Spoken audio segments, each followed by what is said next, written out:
Okay, so we are live. Last video we did raycasting. I basically showed you how to show local hit particles via raycast by raycasting locally. What we left out though was the server actually processing the raycast. So I'm going to open that up real quick and show you where we left off here. So what we did is we have the trace for hits method. I'm just going to recap really quick. Let me actually go from the beginning just super fast here. So the player basically checks if they can attack, and if they can attack, they set their network animator trigger, which will show the attack animation, and they send attack to the server using their position and forward. The server just validates that enough time has passed, and the server clamps the attack position to make sure it's not too far from where they expect the player to be. And they spawn projectiles, which if I go down to that, down where did I put that at? Okay, let me just find that method. It's way at the bottom here. So the spawn projectiles basically will trace for hits, and it will also spawn the particles. And then it tells the client to basically do the same thing, so that the client will trace for hits, which will show particles and whatnot as well. So basically where we left off is the trace for hits section. We have it where if you hit as a client, then it shows the hit effects locally. This is how most games work. So like if you will, for instance, shoot an enemy player in a game, you'll probably see the impact particle, but it doesn't necessarily mean that it hit on the server. And that's what's going on here. Is basically if the client sees the hit locally, then they'll show the local hit particles. But here we need to do a check if server. We have to actually register the hit and deal damage to that player. So right now, the players don't actually have any health. The next on the Trello is the health and the health UI. So that's something we have to set up right now. So I'm going to go over to the project here, and under units, I'm going to make a new script. I'm just going to call it health.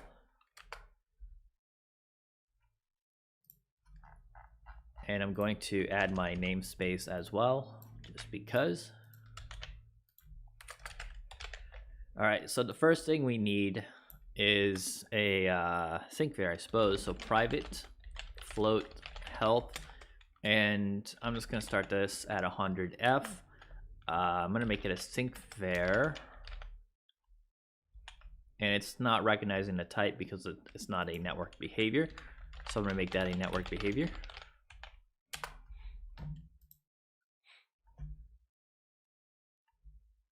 Can you guys see the video? I can see it working on my side, but someone gave me the loading loading symbol icon, so I just want to make sure that they can see the video. I'm going to continue going until I get a response though.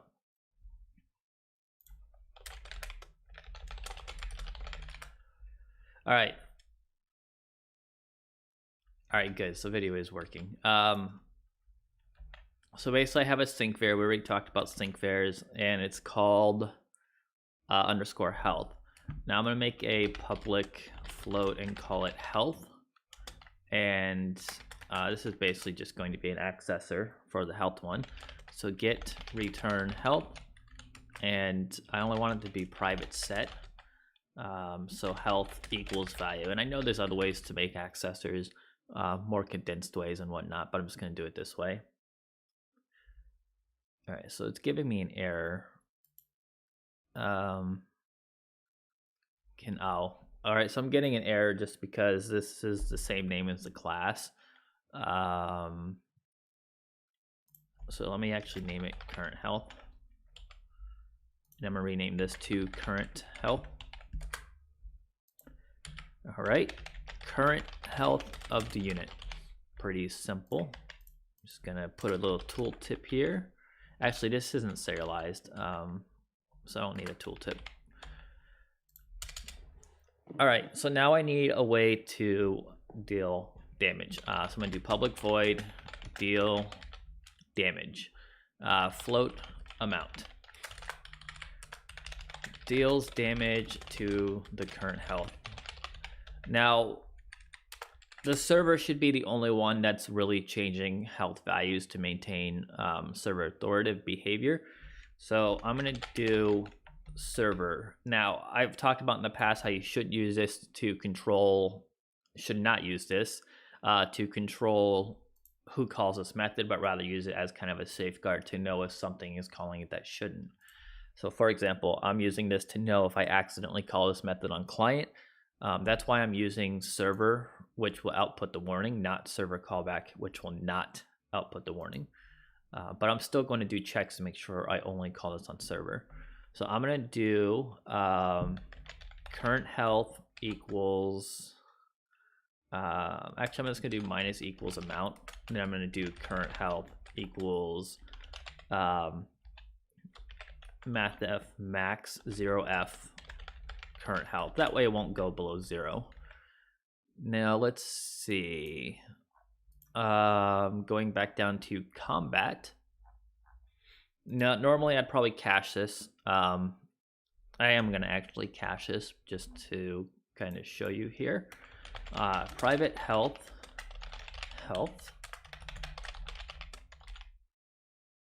component on this object. And this is only,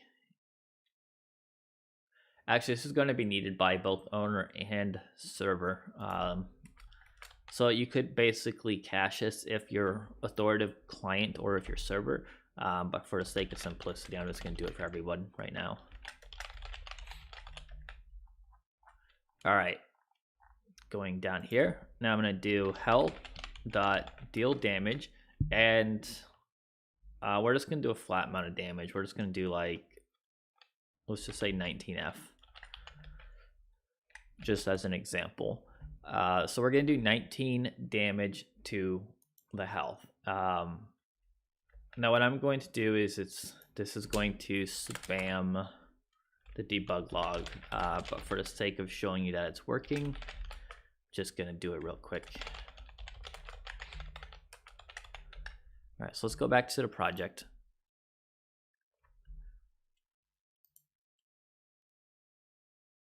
Yeah, I'm gonna do a build. I think I'm gonna do the build as client host. So the build will be the server. And let me go ahead and hit play on this. Go to the console. You know what I want to do actually is I'm gonna hit stop here. I'm only gonna debug the current health if I have authority. That way it'll only show the current health of the owning player. So I've got a client host over here. I'm gonna start a client. Okay, so there's nothing going on in debug because I 100% forgot to add the health script. So let me just do that real quick. All right, health script added, rebuilding real quick.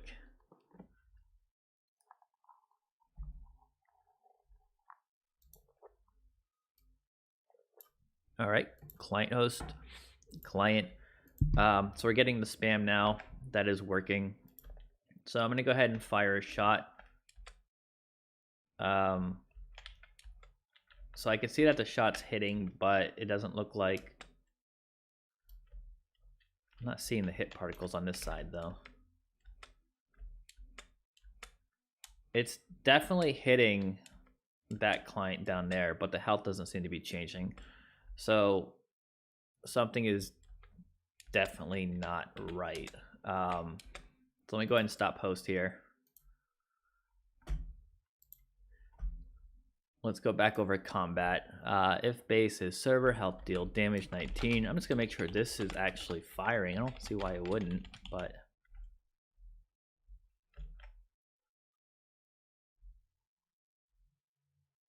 yeah, let's just see what's going on real quick.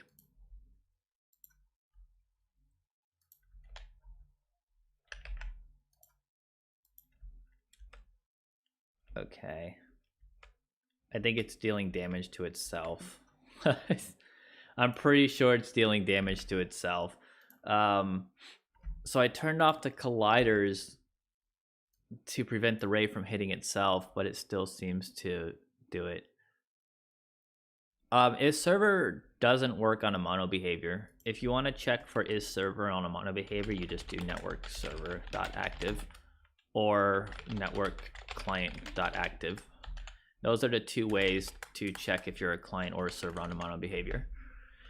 So it's definitely hitting its own object. At least I believe that's what's going on. So I'm going to just do debug.log hit.collider.gameObject.name.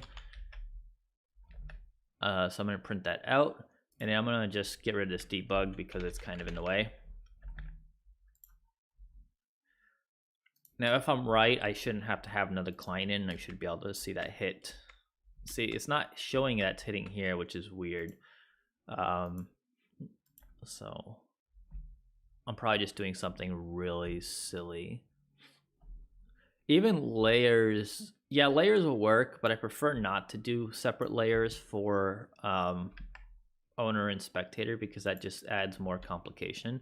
The collider thing should work. So let me just see what's going on. Okay, so I see what's happening now. It actually is hitting the enemy, but I made a rookie mistake.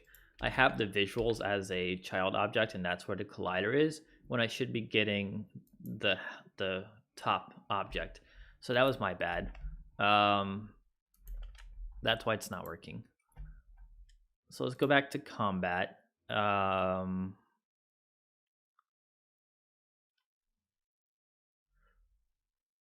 Although it should still be getting the health object on the hit. I'm just gonna redo this real quick. Sorry, I only woke up recently and I'm still kind of in a fog, I guess. This is something really silly though. It has to be.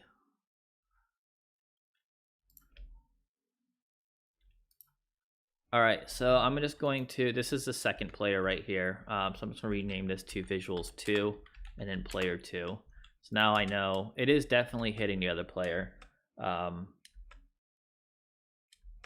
So it actually makes sense what's going on now. I'm being silly. It is a silly mistake.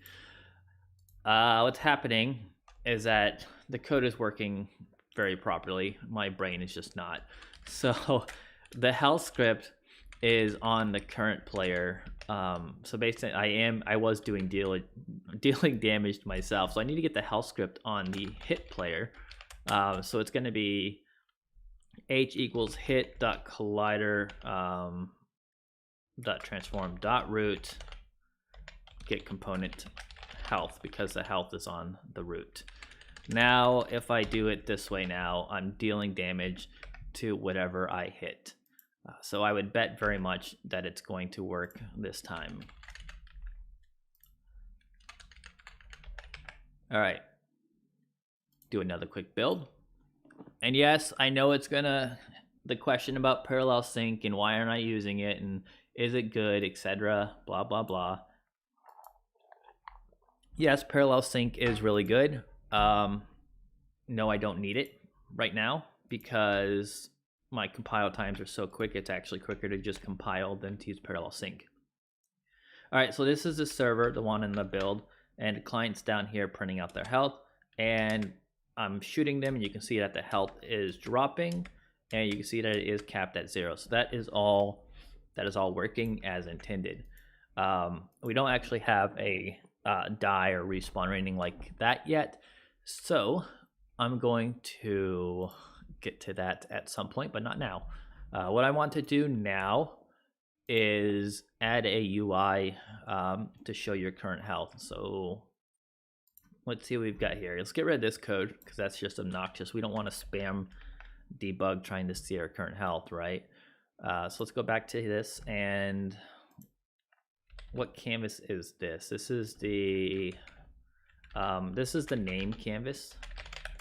I'm gonna make a new canvas.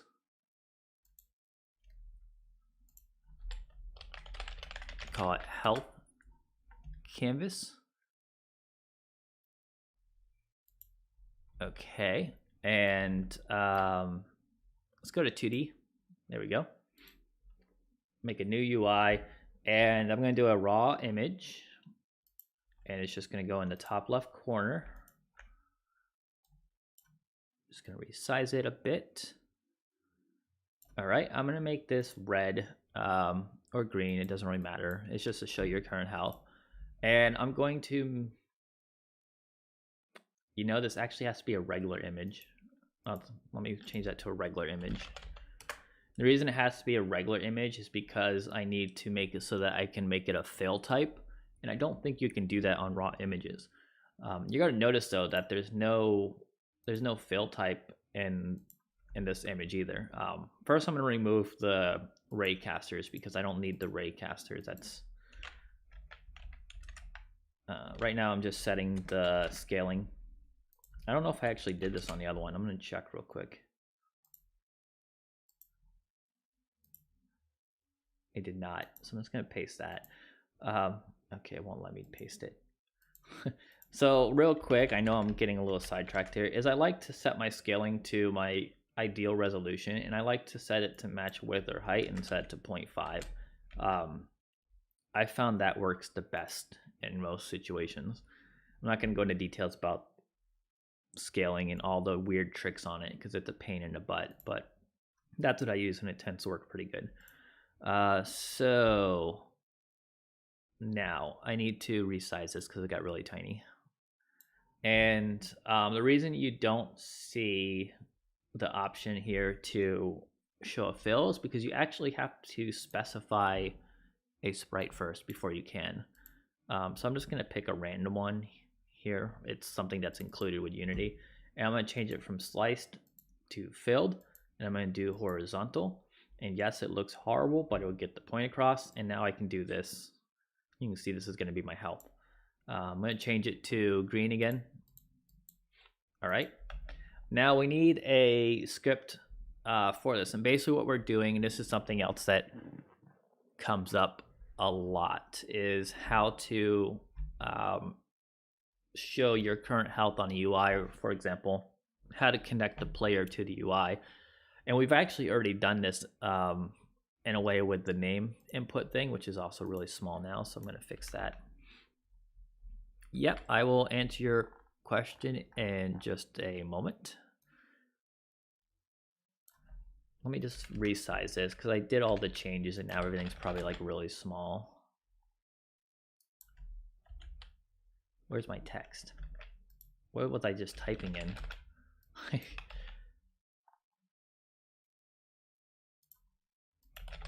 Okay, so there's the placeholder text, really tiny as expected. There we go, that's a little bit better. It should be centered. We'll do it centered like that.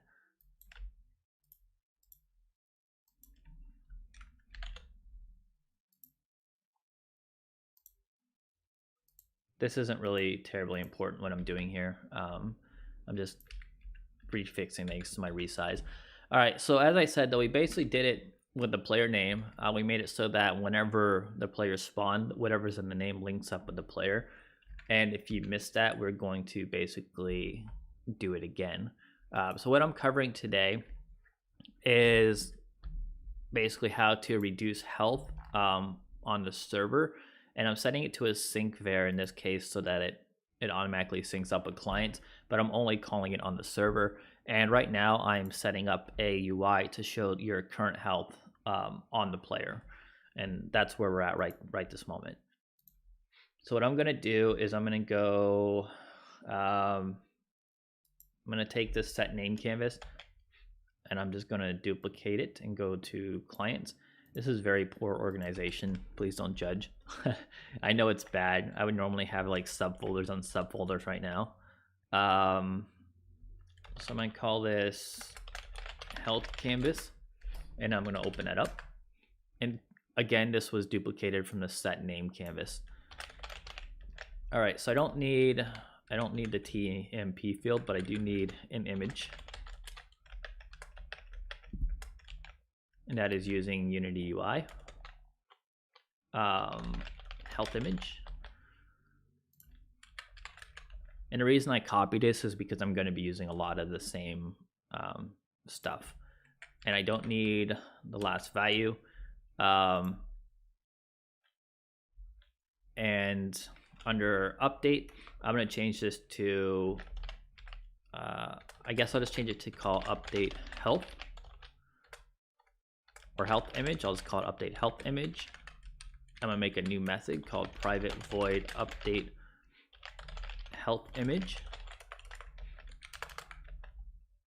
Okay, and I'm going to make a new private health.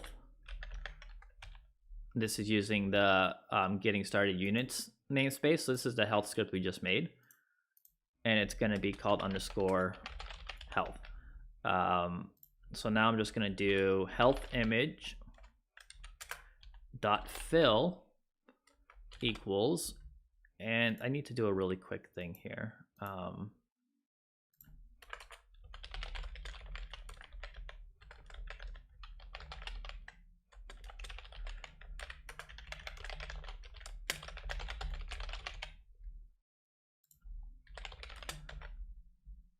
Okay, so I'm pretending that this is the max health a player can have. So that's what this is going to be. And I'm just going to set it to default to that. You can set it however you want. The goal of this series isn't to make an entire game for you. It's to show you how to access certain common mechanics you'll be using. So you can manage your health however you want, but I'm using a sync var to sync it across clients. And that's the important part about this. So let's do float percentage equals, we'll do health dot current health divided by health dot max health, and just want to make sure that math is right. I'm pretty sure it is. Yeah, okay, that's correct. So this will get me basically a percentage of how much health is remaining, and I'm going to do health image dot fill amount equals percentage, and I'm going to do a quick check. If health equals null, then return. Basically, if the health script is null, then we don't want to try and fetch the current value and all that stuff. Now, with that said, we're going to have to somehow set the health script, and like I said, we've already done something like this before. But I'm going to show you again in this example because it's something you'll probably be using a lot.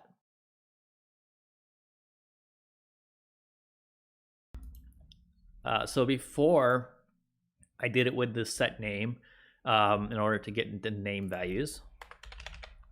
Let me just add some comments here. Health script on the unit which this client owns. All right, so now we're going to go under private void awake, and we're going to do client instance dot on owner character spawned, and then why is my autofill not working? That's driving me nuts. I need to figure out why it's not working. Going up to this real quick, basically what this is an event, a static event, which you can subscribe to without having a reference to the client instance. Now, on owner character spawned is only going to be called on the owning client, dispatched on the owning player when a character is spawned for them. I've already talked about how that all works. If you don't know, maybe you didn't see the video or whatever, you're gonna have to probably go through the series and find that out. And I used it as an example to set up the camera. We're not actually using a world camera anymore. It was just an example on how to get it to work, but that's where I did it. So what I'm gonna do is under awake, I'm going to subscribe to this, and under on destroy, I'm going to unsubscribe from it. And I'm just trying to go back to where I was now. And copy this method. Normally when you do plus equals, and like this for example, or minus equals, and you press tab, it automatically fills out the method for you, but for some reason it's not. So I'm gonna have to look into that because that's annoying. But basically what's going on here is under awake, I'm subscribing to this event under my client instance. And since that's a static instance, I don't need a reference to this particular script to subscribe. And I'm unsubscribing when it's destroyed, because you should remove hooks or events or listeners, whatever you want to call them, whenever you destroy an object. And when that player is spawned, it's going to call this method below, passing in the game object of the player that was spawned. So all I got to do now is health equals go.getComponent health. And this go is going to be the player that was spawned for my character. So just like that, that's all I have to do is really just these bits and these 2 bits to get my character when it's spawned. And that's something you'll probably be doing a lot for a lot of things. So that's really, really useful. Now, if I were to try this code out, I expect it to work as soon as I assign the canvas values. So I'm gonna drop the health canvas on there. I'm gonna just rename this to image because it's an image now. I'm gonna drop that in there. And now if I do another build and I shoot the player or the editor, I expect, it actually shouldn't matter if it's the editor or the server. It should work either way. But I'm going to just show you here with the client and the editor. So I got a client host here in the build. I'm gonna start a new client. All right, so I'm gonna shoot, this is the server, the one on the build, and this is the client, so I'm gonna shoot the client. And you can see that the health is now updating properly. So the health is working. And you can see that the UI is working too, which is really cool. I don't have to, you can see it's working on both sides. I think my server might be taking double damage. I'm pretty sure my server is taking double damage. Let me just check that real quick. But you can see without, oh, hey, Cooper. Or should I call you Ginger Tugboat from here out? But you can see though that without like spamming update or anything, I can link things to my player very easily. So 2 hits should be half health gone. And if I fire a shot here, yeah, so it's definitely taking too much life. I don't know. I think I'm gonna call you Ginger Tugboat from now on. I like that name better. So let's see what's going on with that. Let me get a drink of water real quick.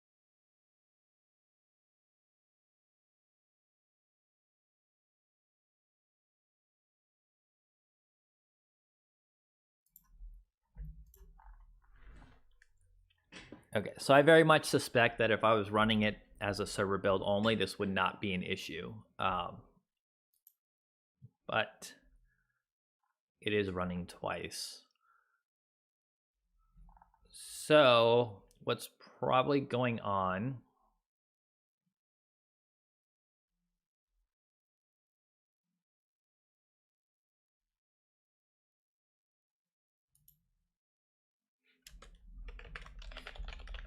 is this. And someone asked about the, I'm sorry, I completely forgot. Someone asked about the is server and is client stuff inside the network behavior. Can you elaborate on what you mean about that?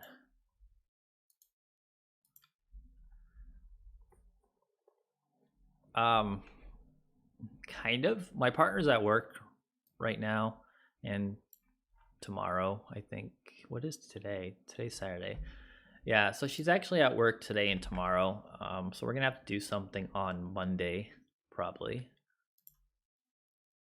All right, I'm just gonna try and shoot and make sure it works. All right, so now it's deducting health properly. The reason it was doing it twice is because the RPC was being called on both the server and I guess the server and the client, which were the same thing because the client host. And I don't need to call it if the owner, because the owner already does spawn projectiles locally when they fire. And I don't need to call it on the server because it already did it. So I just added a quick check in here that if owner or if server, then exit the method, and that fixed it. As far as Valentine's though, we're not sure. We're going to town Monday, which is the day after, of course. We're probably gonna do stuff there. We need to bring my car into the dealership. It's it's a new car. We're still making payments on it, but it has some paint blemishes. So they're gonna fix that under warranty.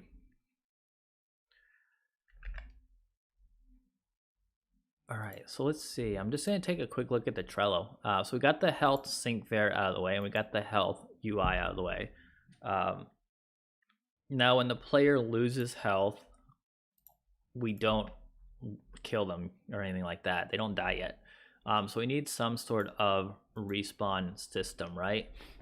Now, here's where a lot of people struggle, and very understandably why too, is because if you want to refresh your player, you have kind of two options. You can like send an RPC or something to refresh all the values to default values, and that's kind of the same thing in a way as object pooling. It's not a bad thing to do by any means, but it's very easy to lose track of what you have to reset, especially early on as you're adding a bunch of new features, and you might forget to reset something.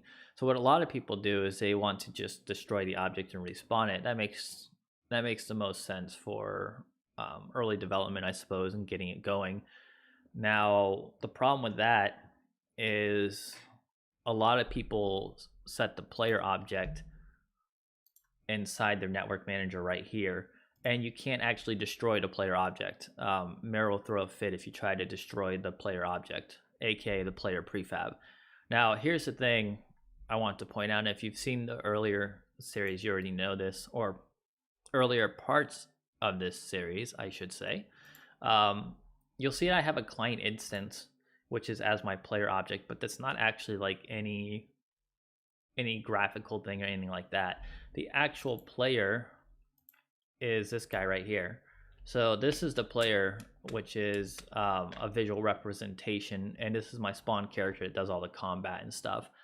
That's why I need to know when my players spawn, because it's not actually spawned as soon as they connect. What's spawned when they connect is a client instance, which is kind of like a placeholder for the player.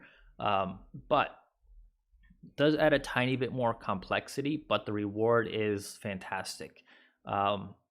You can just destroy the player visual whenever you want. You can change it out.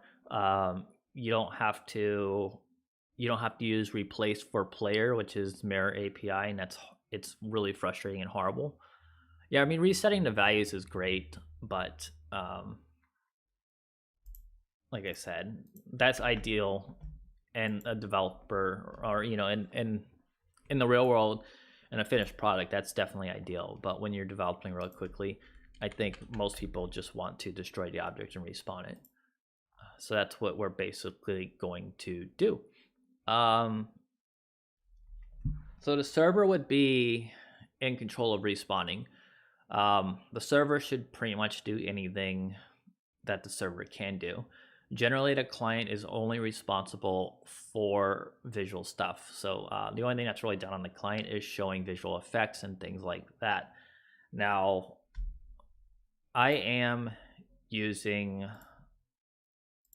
client authoritative network transform, and I am using client authoritative network animator. That's only because server authoritative movement is way too complex to cover in this series, and I mentioned that before. And the network, same with basically the network animator, is I don't want to get into that complexity too early on, because this is a getting started series. And I do have a series for that. It's part of my projects tier, and I do talk about server authoritative movement, but it's, like I said, it's like 6 or so hours of footage. And there's sample projects and stuff, but my point is it's too much work to show in a getting started video. I don't want to lose you guys. So if you're wondering why I'm using client auth, that's why. So now we need a respawn script. We have client instance, which we already know what client instance is.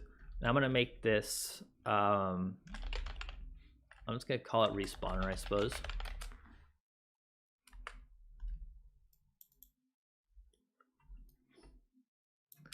Respawner.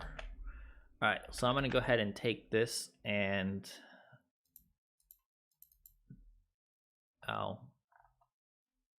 yeah, Let me just comment this out.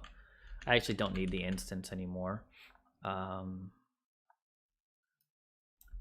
we go. All right, so let me, another error. Don't need this. Any more errors you want to throw at me? Huh? Okay. So I'm going to go to my player prefab, or rather my client instance prefab here.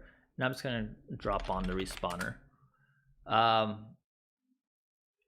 So the client instance right now has the player prefab reference because it's responsible for respawning the player.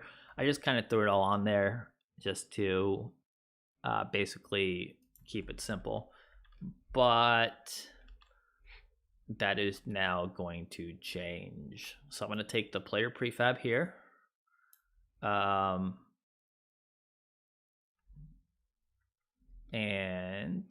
I'm going to cut it. I was just thinking as to where I want to go with this. Actually, I already have it here.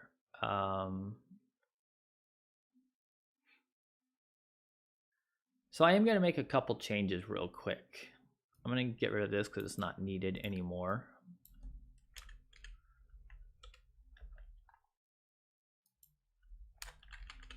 I'm just going to delete a bunch of stuff and I'll explain what I'm doing in a second.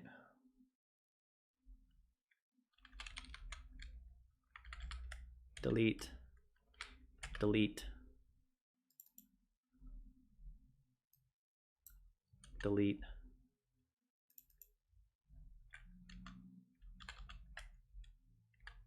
Delete. All right. So what I did is I left the set name code inside the client instance. We talked about that previously, but I basically stripped out all the respawn code. The reason is because I am now dividing it up into another script to handle respawning. So with that said, it wouldn't really make sense to have the on owner character spawned inside the client instance script anymore, because that's now part of the respawner. So what I'm going to do is I'm going to, I do have to make a quick change actually, but what I'm going to do is I'm going to move this over to the player or the respawner script. Now I have this code here which sets the name to the current name as it is in the client instance. I honestly think I should make that into another script and just clean out the client instance entirely, just to make it more, make the flow kind of balanced. So let's just go here and then let's just call it namer. I don't, just naming things random stuff here.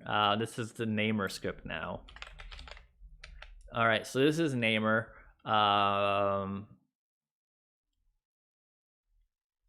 Which script did I copy? I actually copied, I think, the wrong script. Let me open that back up.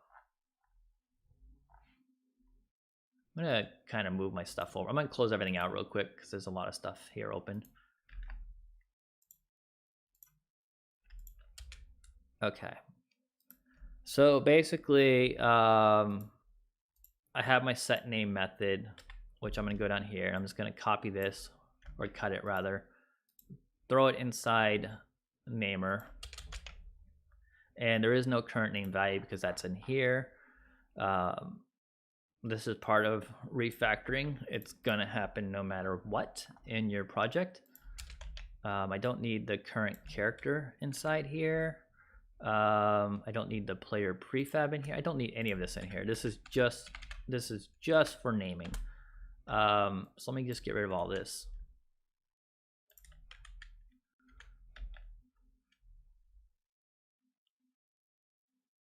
Okay, so we are having some errors here, and that's expected because I just moved stuff around. Basically what I did was just divided up the client instance into other classes. There's still a lot of junk in here, and I'm going to basically explain what we're doing.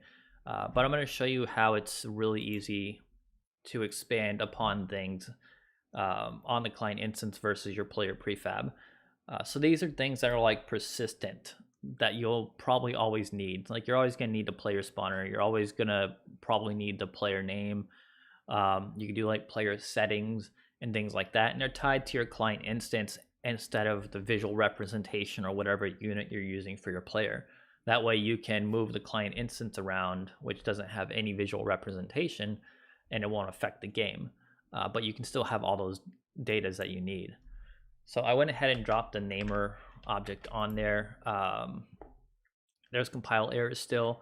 So what I need to do is I need to go to respawner. I'm going to fix this one up since it's essentially the smallest one.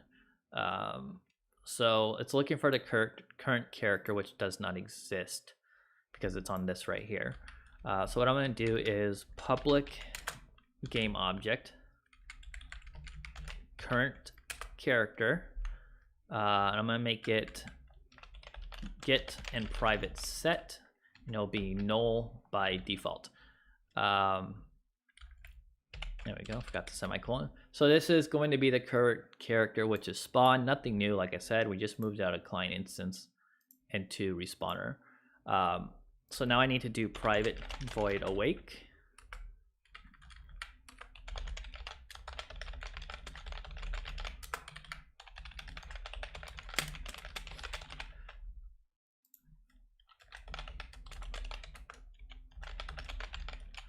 So you can see here, all I'm doing is basically just dividing the scripts up. Before it was all mashed inside client instance, and if I kept doing that, it would just get bulkier and bulkier.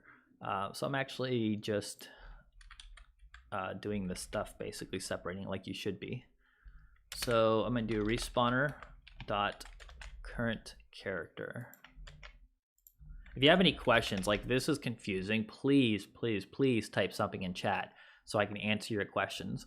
I know I'm jumping around a bit, so if something is confusing, please ask. All right, so current name isn't actually being set anywhere. This, like I said, this is being moved to the respawner script. I already have it in there, so I'm just gonna copy this and then just paste it there. I know it's still not gonna work because there's no like link to that method or whatever. It's just kind of there for my reference, so I don't forget to add that in. Current character isn't used anymore. Instance equals this. Okay, so right now the client instance is only the client instance. It's basically I do not like VS Code. I hate VS Code. So no, I will not use VS Code. Okay, we got a question. Yeah, so there is a small difference. Actions and events are more or less the same thing. Events require you to use some kind of like a, I guess you could say like a delegate structure or class or something to pass in the values, whereas actions you can just pass in the values directly. So like for example, on an action I can just do like this action game object, but the downside is that whenever you subscribe to an action, you don't really know what each value is because it's not named. They'll just come in as like object A, object B, etc. Whereas events will show it. And I'm not going to really talk much about delegates because delegates are probably the most confusing out of all of them, and I will probably ramble and quite honestly confuse myself in the process. So 9 out of 10 times though, you only need actions. So anyway though, all this does right now is basically create the client instance for the local player. And I talked about this before. This can be used to return your current client instance as a local player or as a server if you pass in a connection. So current name is still not being used. I lost that code somewhere.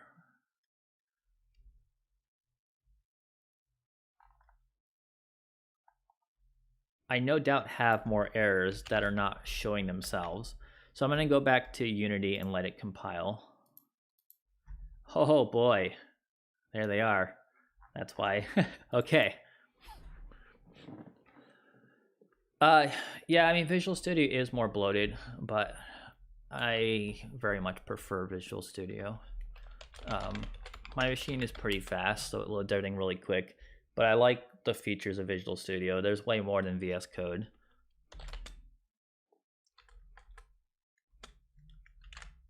All right, so first, the on character spawn is no longer part of the client instance.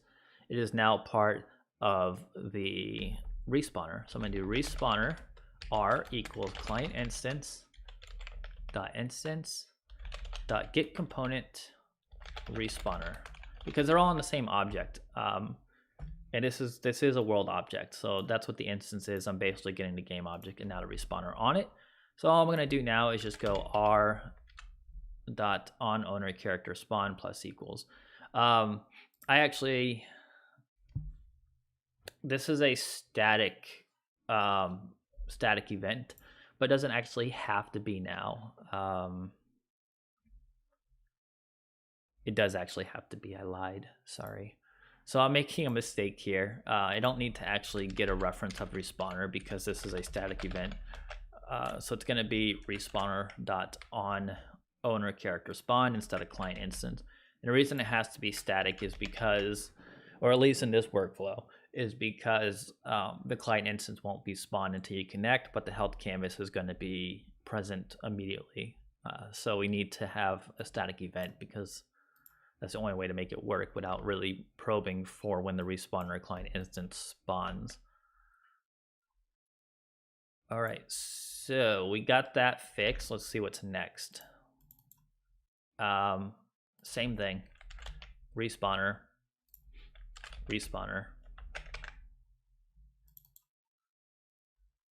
Okay, so this is the owner spawned announcer. This is actually on the player object, and whenever the object is spawned, it will basically tell the client instance that the player was spawned. Now, this is no longer a thing now, so I'm actually going to do respawner r equals ci.get component respawner, and I'm just going to do r dot invoke character spawn, passing in the game object. Pretty easy, right? So instead of everything being on the client instance, it's just on a script that's on the same object. And that's all I'm doing is I'm just getting the client instance and then the subscript for it. Basically sorting out my code.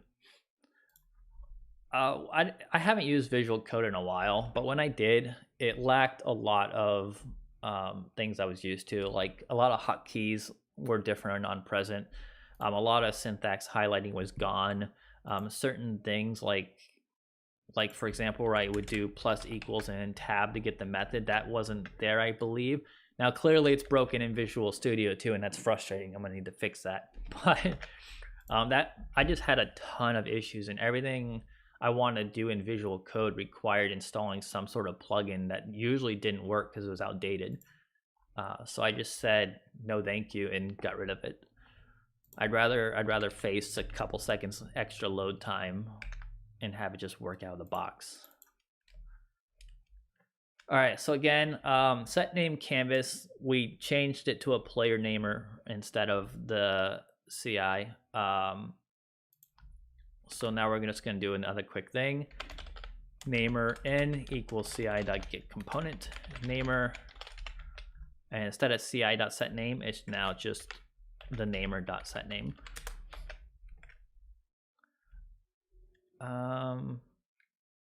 This is kind of a waste of code though. I should do this.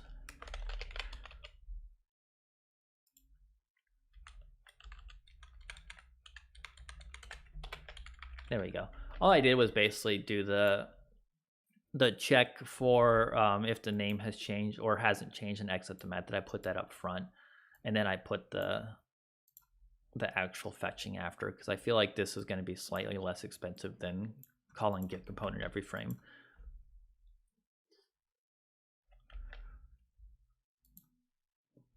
So I'm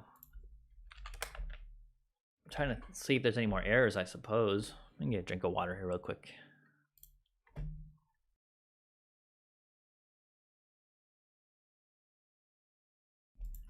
All right, so no more errors. Going back into the client instance, everything's set here except the player prefab because I made a new script. So I'm gonna go ahead and drop that in there. Now this bit of what we just did was not at all really necessary, I suppose, but it does add organization and makes everything a lot easier to follow because I now have a separate script for my respawner. I now have a separate script for my namer, and I now have a separate script for my client instance. So everything's nice and compartmentalized. It's organized. I like it. So current name is not being used allegedly. I mean, I'm setting it here, but I'm not passing it in here, and that's because under my respawner, this is where I set name is when this is invoked. So what I actually have to do is I'm just gonna copy some code here real quick. I'm just gonna do this. Go to my namer. I don't actually need this reference, I don't believe.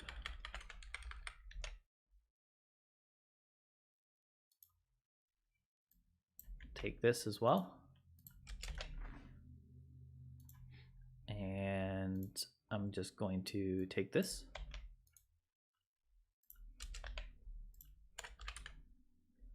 Okay. Oh,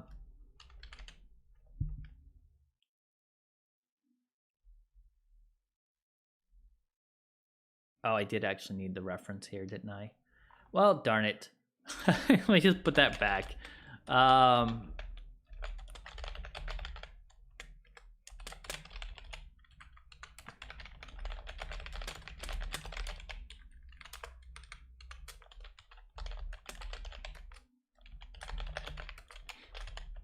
All right, so basically what I'm gonna do is I'm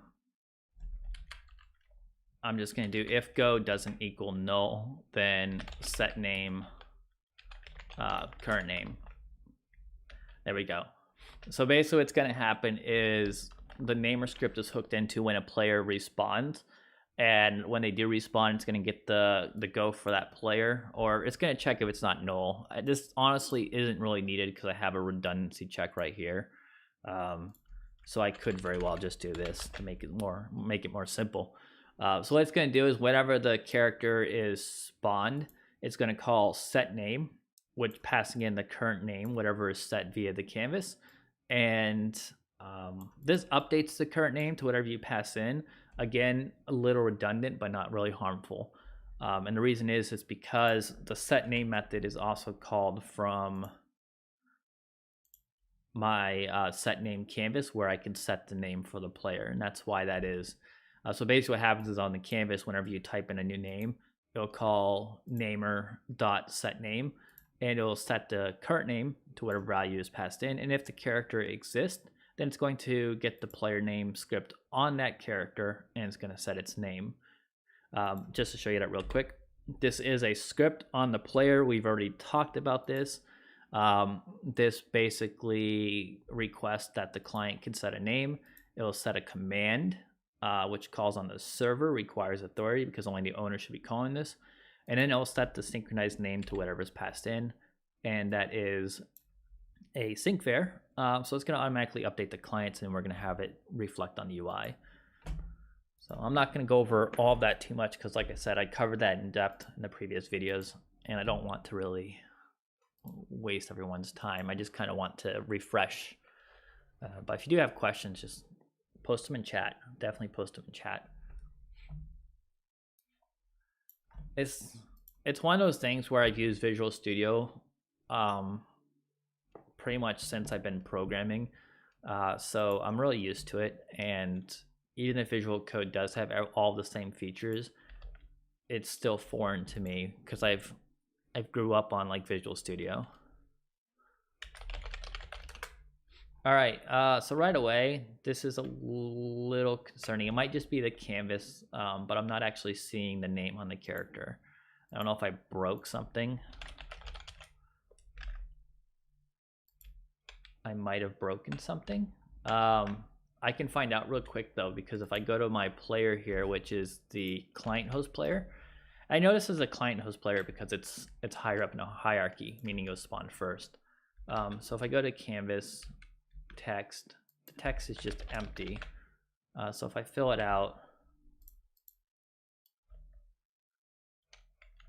okay. So I 100% broke something.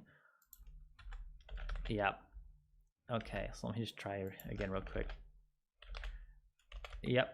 Okay, so I broke something with the naming. I guess I need to figure out what I broke. So, bah. All right. The quickest way is to see what's not being called. I'm just gonna do some quick debug here.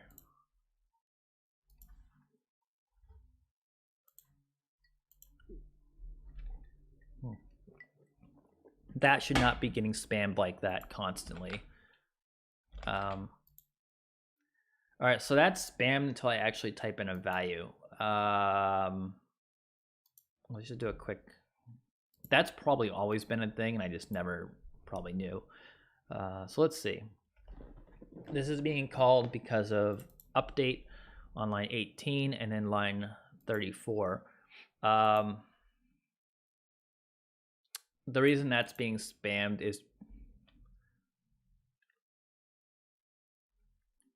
let's see, if input text doesn't equal last value. Oh. If input text equals last value, return, not doesn't equal. Okay, so that's one issue. Yeah, I know. I'm just trying to.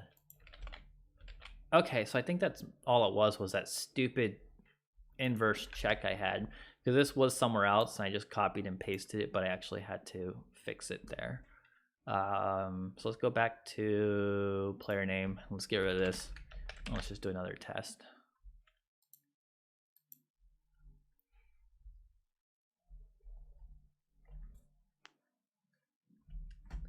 I would absolutely use the on value change. I strongly recommend using that if you are familiar with it.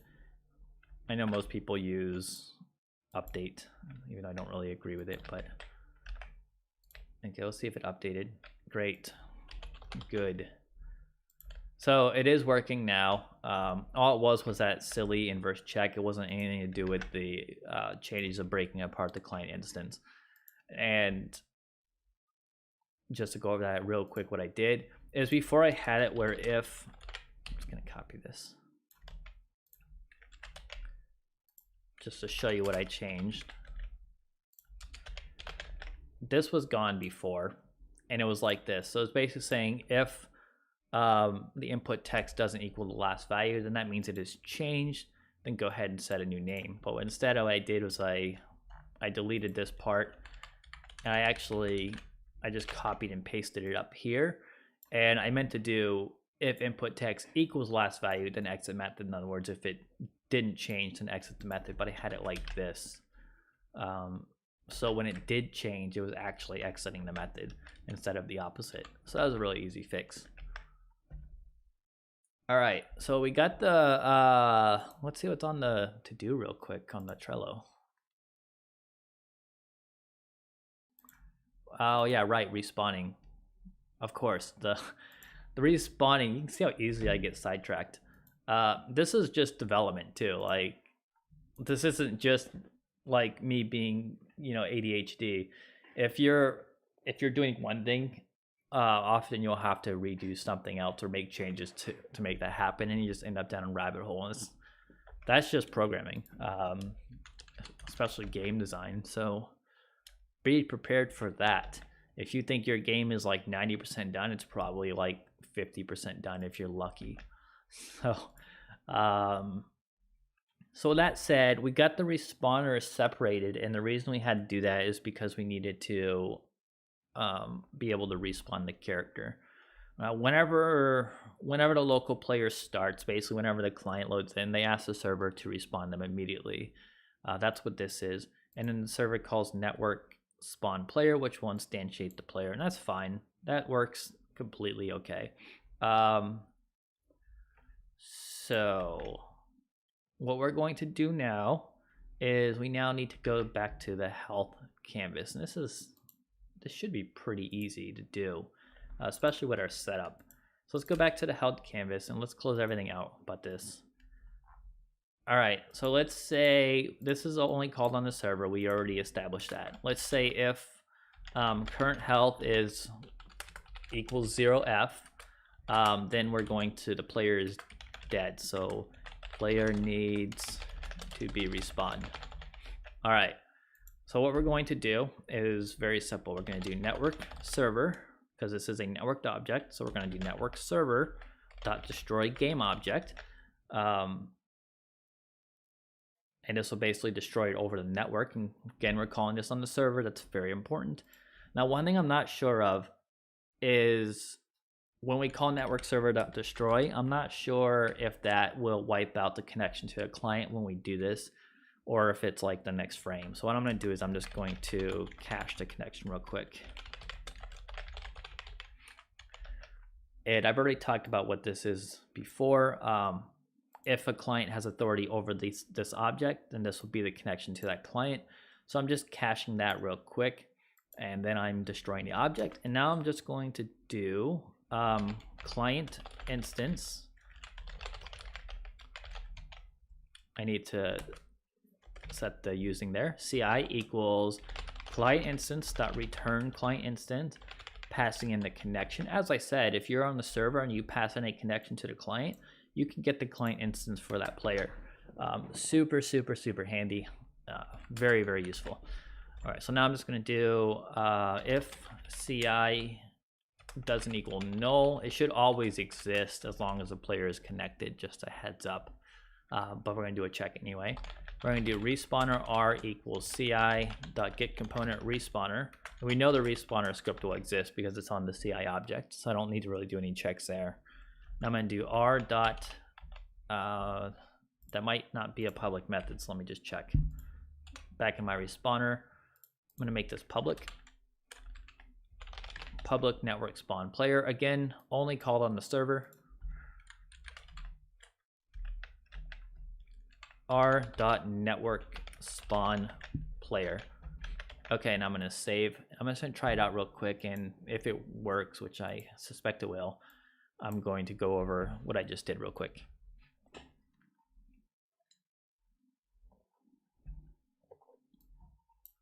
Alrighty. So let's do client host. Back him up a little bit. Client.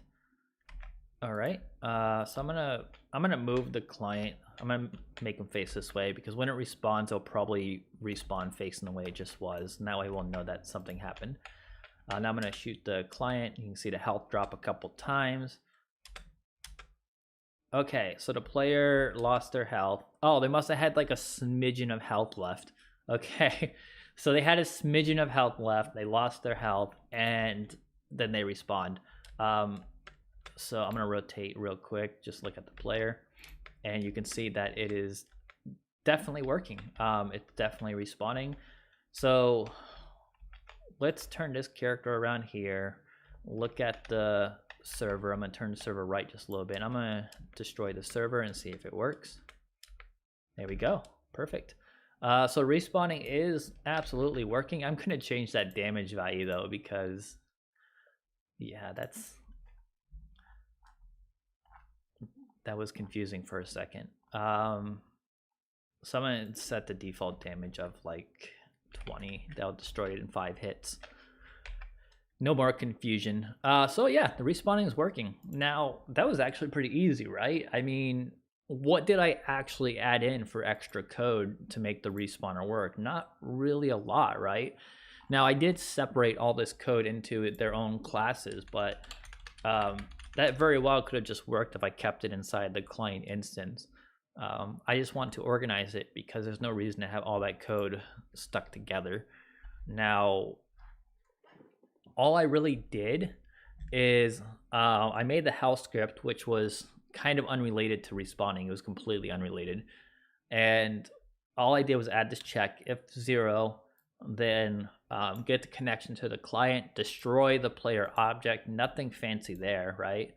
And then I got the respawner script on the client instance, which was previously inside the client instance. So ultimately the same thing as just getting the client instance.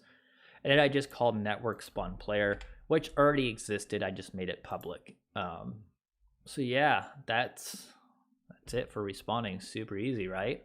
And reset all the values too. So I'm gonna knock that off the Trello. Oh, by the way, I did mention, I totally forgot to, I meant to say this at the beginning of the video, but I totally forgot. I did mention that I was going to show how to use the projectile code. For example, right now we're doing Raycast and Raycaster Instant. I was going to show how to synchronize projectiles across all players so that they basically line up on all players in the server, even with lag. But I'm not going to actually do that, and the reason I'm not going to do that is because that's part of one of my tutorial tiers, or my only tutorial tier, which again is $2. Will get you all current tutorials and all future tutorials. And that's, I'll post my Trello real quick and you see what I have there. Now, the reason I'm not going to show that, even though I said I previously was, is because I decided I want to keep this getting started tutorial public. Previously, I was going to make it supporter only after a week of it being released, but I decided to keep it public. So therefore, it's kind of a, if I actually included that content in here, it wouldn't really be fair to my supporters. So with that said, that will remain out of this video, but this entire series will be public. That's all we're actually going to cover for today. Coming up here, we got the leaderboard. We have pick up pet item. It's not going to actually pick up the item. It's not going to like hold the item. It's just going to, you're going to pass over it and the pet's going to become yours. Then we're going to do AI for a pet.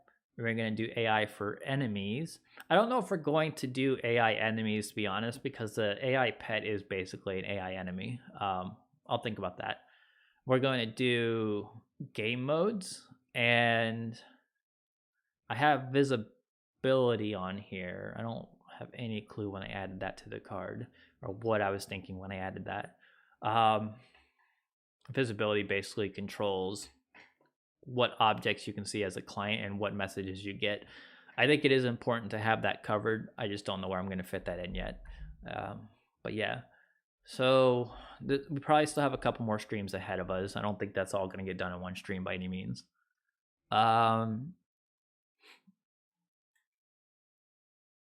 Maybe a lobby. I'm not doing a lobby thing. Lobbies are an extraordinary amount of work. You wouldn't think so, but they are so much work. The game modes might fit in something about the round system. I haven't really thought about what kind of game modes to implement yet, because right now we're still kind of setting up the characters. But when that time comes, we'll see. Yeah. Oh, another thing too, going back to the shooting, I also talked about the collider rollbacks, which I already mentioned I wasn't going to cover that because that's part of my projects tier. But if you're wondering about lag compensation on Raycast, for example, like if the player shoots at enemy player and enemy player is at XYZ1, but on the server they're at XYZ0, you'll need somehow to roll back the player to where they should have been when the client saw them. And I do have something for that as well. But that's also like another asset, so that's not going to be in this video. Plus, it's way too complicated to stream anyway. The asset is drag and drop, but the actual designing it took a bit of work. Any other questions? Any questions? While I wait for questions, I'm going to go ahead and see if I can throw this new video on the playlist. I don't actually know if it'll let me do it when I'm streaming. I'm sure it will. Let me try though. Content.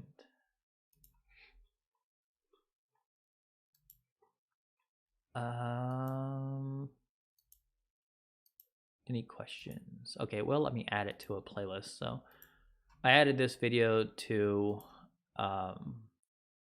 the playlist for this getting started thing. So there you go.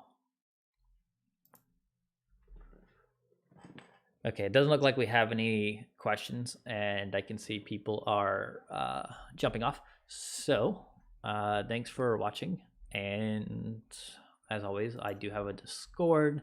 Feel free to catch me on my Discord. Please do not send direct messages. I get dozens of direct messages a day from different people, and they will get buried. So if I don't answer a direct message, it probably got buried. So if you need me, send me a mention on my server or the Mirror server. But yeah, that's basically it. All right. Well, again, thanks for watching and enjoy the rest of your day. And happy Valentine's Day to everybody. Cooper, or what was it again? I'm never gonna remember that. Something Ginger Tugboat. Yes, Ginger Tugboat. You know you're gonna wish you never came in, and I'm just gonna call you that. And people aren't gonna get it, but I'll find it funny. And that's, yeah. All right. Take care, everybody. Bye.